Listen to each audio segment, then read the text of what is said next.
Assalamualaikum warahmatullahi wabarakatuh. Bertemu lagi dengan channel Belajar Hukum. Nah, Belajar Hukum kali ini kita mau membahas sesuatu yang lagi ngetren ya, terutama bagi kalian penggemar film-film Korea atau K-pop atau Korea lovers ya. Jadi kalau kalian memang penggemar Korea, kalian pasti tahu bahwa ada suatu serial ya, serial Korea yang judulnya Hometown Cha-Cha-Cha. Nah, di mana pemainnya, salah satu pemainnya itu diduga terjerat atau lagi sedang kena masalah terkait dengan aborsi. Ya, nah, bagaimana ceritanya, kemudian bagaimana kita akan kaitkan dengan hukum yang ada.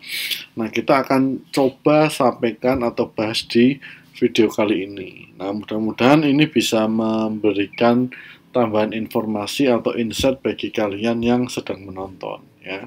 Nah, sebelum masuk ke materi atau ke pembahasan, saya mau disclaimer dulu bahwa video ini tujuannya hanya untuk edukasi atau untuk berbagi pengalaman. Yang kedua, video ini bukan merupakan nasihat hukum.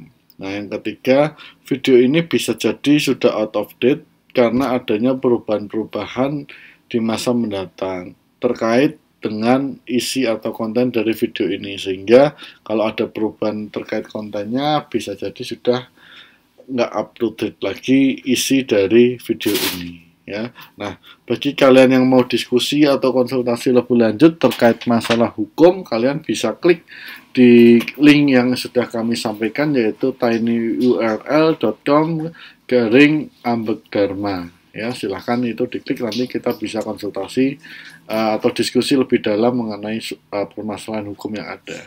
Nah, terkait dengan film atau Korea series ya, namanya Hometown Cha-Cha-Cha, itu ada aktor yang cukup populer namanya Kim Seon-Ho ya. Jadi ini adalah pemain utamanya dan dia itu diduga sedang mengalami kasus ya, yaitu kasus dugaan bahwa dia itu menyuruh pacarnya atau mantan pacarnya untuk melakukan aborsi ya. Jadi apakah ini benar atau tidak, nah ini juga masih dicek kebenarannya, tapi intinya tiba-tiba muncul berita ini dan kemudian menghebohkan para penggemar Korea ya, seperti itu. Nah, kalau di Korea sendiri aborsi itu hukumnya seperti apa, kita nggak akan masuk ke dalam situ, tapi kita akan coba masuk ke dalam hukum positif Indonesia mengenai aborsi ya. Jadi menarik ya, kalau di Korea saya nggak tahu apakah itu legal atau tidak. Nah, kita mau bahas itu tapi menggunakan perspektif hukum Indonesia. Nah, hukum Indonesia mengenai aborsi itu sebenarnya diatur di Undang-Undang Nomor 36 Tahun 2009 tentang kesehatan. Nah, jelas aborsi adalah tindakan yang dilarang oleh undang-undang ini. Itu diatur di pasal 75 ayat 1 ya. Jadi bunyinya setiap orang dilarang melakukan aborsi. Nah, namun larangan itu ternyata memiliki pengecualian ya.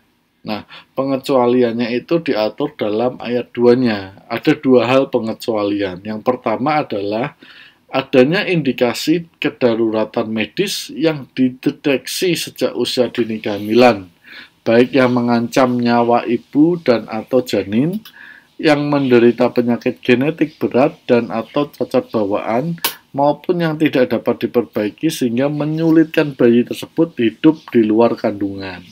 Jadi, aborsi diperbolehkan dalam hal tadi ada indikasi darurat yang mengancam nyawa ibu dan atau janinnya. Yang kedua, menderita penyakit genetik berat atau cacat bawaan. Yang kemudian hal tersebut menyebabkan bayi yang tersebut hidup di luar kandungan. Artinya kalaupun dilahirkan pun kemungkinan peluangnya kecil untuk bisa survive, seperti itulah kira-kira bahasanya. Nah, atau syarat yang kedua, kehamilan yang disebabkan akibat perkosaan yang dapat menyebabkan trauma psikologis bagi korban perkosaan. Nah, itu juga bisa dimintakan aborsi. Nah, tetapi selain dari dua alasan tadi, alasan yang selain dua tadi tidak diperbolehkan siapapun untuk melakukan aborsi. Nah, meskipun ada dua pengecualian tadi ya untuk mengenai tindakan aborsi, dalam melaksanakannya pun tidak bisa sembarangan. Kenapa? Karena diatur di pasal 76 selanjutnya. Jadi ketika akan melakukan aborsi ada 5 syarat ya. Yang pertama adalah sebelum kehamilan berumur 6 minggu dihitung dari hari pertama haid terakhir, kecuali dalam kedaruratan medis. Yang kedua, oleh tenaga kesehatan yang memiliki keterampilan dan kewenangan yang memiliki sertifikat yang ditetapkan oleh menteri. Artinya nggak bisa sembarangan orang melakukan aborsi. Ya. Yang ketiga, dengan persetujuan ibu hamil yang bersangkutan. Yang keempat, dengan izin suaminya atau pasangannya, kecuali untuk korban perkosaan.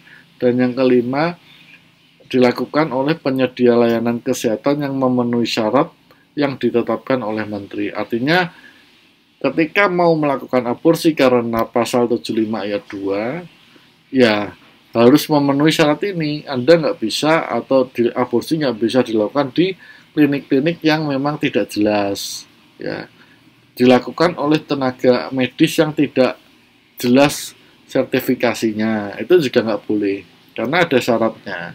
Nah, kemudian kalau memang ternyata ada pelanggaran, bagaimana dengan sanksinya? Nah, kan pertanyaannya seperti itu lanjutannya.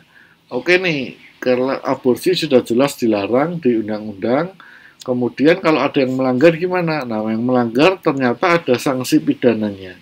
Nah, jadi setiap orang yang dengan sengaja melakukan aborsi tidak sesuai ketentuan dalam pasal 75 ayat 2, dipidana dengan pidana penjara paling lama 10 tahun dan denda paling banyak 1 miliar. Nah, jadi hati-hati, ini serius.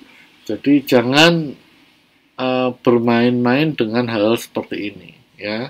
Nah, bagi yang melakukan atau yang melakukan aborsi maupun pihak yang siapa saja yang diaborsi ya dengan tidak mengikuti hukum, ancaman pidananya serius ya, seperti itu. Nah, itu tadi mengenai hukum aborsi yang ada di Indonesia.